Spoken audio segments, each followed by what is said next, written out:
بسم اللہ الرحمن الرحیم۔ امیدوں کے آگے ٹوٹ جانا اچھا نہیں لگتا، کسی کے آگے ہاتھ پھیلانا اچھا نہیں لگتا۔ مجھے دینے والوں کی ہی کتار میں رکھنا میرے مالک، تیرے در کے سوا کہیں سر جھکانا اچھا نہیں لگتا۔ زندگی میں اچھے لمحات کو چنو، نہ کہ اچھی چیزوں کو۔ چیزیں پھر بھی مل جاتی ہیں، لیکن اچھے لمحے دوبارہ نہیں ملتے۔ کمال کی بات یہ ہے کہ لفظوں سے ہی خاموشی ٹوٹتی ہے اور لفظ ہی خاموش کر دیتے ہیں۔ نصیب بے شک اللہ کے ہاتھ میں ہے، مگر دعاؤں کا اختیار اس نے ہمیں دیا ہے، اور دعائیں ہی تو ہیں جو تقدیر بدلنے کی طاقت رکھتی ہیں۔ محبت کسی ایسے شخص کو تلاش نہیں کرتی جس کے ساتھ رہا جائے، بلکہ محبت تو کسی ایسے شخص کو تلاش کرتی ہے جس کے بغیر رہا جائے۔ اسے کہنا مکمل کچھ نہیں ہوتا، ملنا بھی نامکمل ہے، جدائی بھی ادھوری ہے، یہاں ایک موت پوری ہے۔ اسے کہنا اداسی جب رگوں میں خون کی مانند اترتی ہے، بہت نقصان کرتی ہے۔ اسے کہنا بساط عشق میں جب مات ہوتی ہے، دکھوں کے شہر میں جب رات ہوتی ہے، مکمل بس خدا کی ذات ہوتی ہے۔ تو مجھ سے نہیں ہوتا، دلیلیں دوں، مثالیں دوں، میری آنکھوں میں لکھا ہے، مجھے تم سے محبت ہے۔ سنو وہ کچھ تھا جو مجھ میں ٹوٹ گیا، اعتبار تھا شاید، یا شاید مان تھا تم پر، خیر جو بھی تھا اب نہیں رہا۔ زندگی جب بھی رلائے گی تم سمجھ جانا، گناہ معاف ہو گئے۔ زندگی جب ہنسائے تو سمجھ جانا، دعا قبول ہو گئی۔ قسموں اور وعدوں کی چھت پر جب غلط فہمی کی موسلادھار بارشیں برستی ہیں تو پھر وہ پانی کے ساتھ سب کچھ بہا کر لے جاتی ہیں۔ میرے اللہ نے فرمایا، میرا ذکر اپنی انگلیوں پہ کیا کرو، جب تم اندھیری قبر میں تنہا ہوگے تو یہی انگلیاں تمہاری قبر کو روشن کر دیں گی۔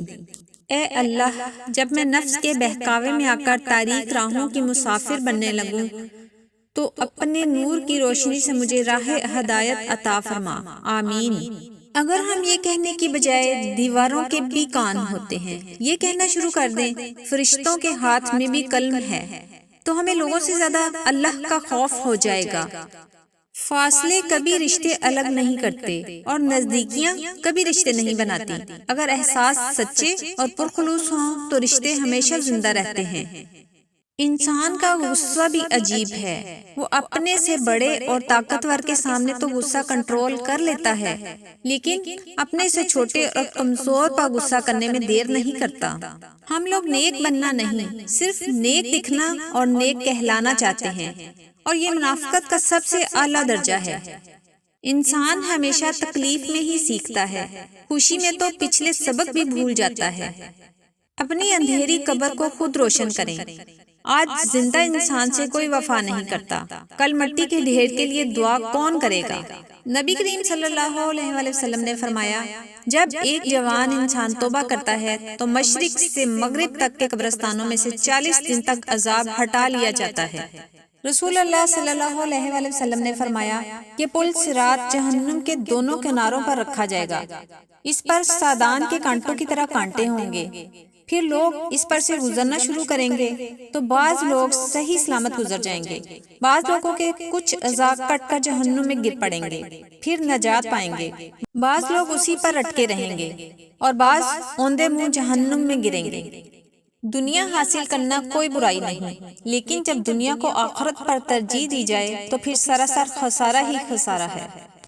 حضرت علی رضی اللہ عنہ نے فرمایا، دو چیزیں ایسی ہیں جن کے ثواب کا وزن نہیں ہو سکتا، نمبر 1 معافی، نمبر 2 عدل۔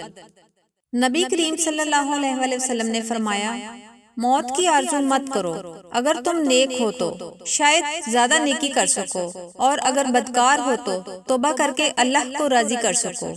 حضور اکرم صلی اللہ علیہ وآلہ وسلم سے پوچھا گیا کہ نجات کا ذریعہ کیا ہے؟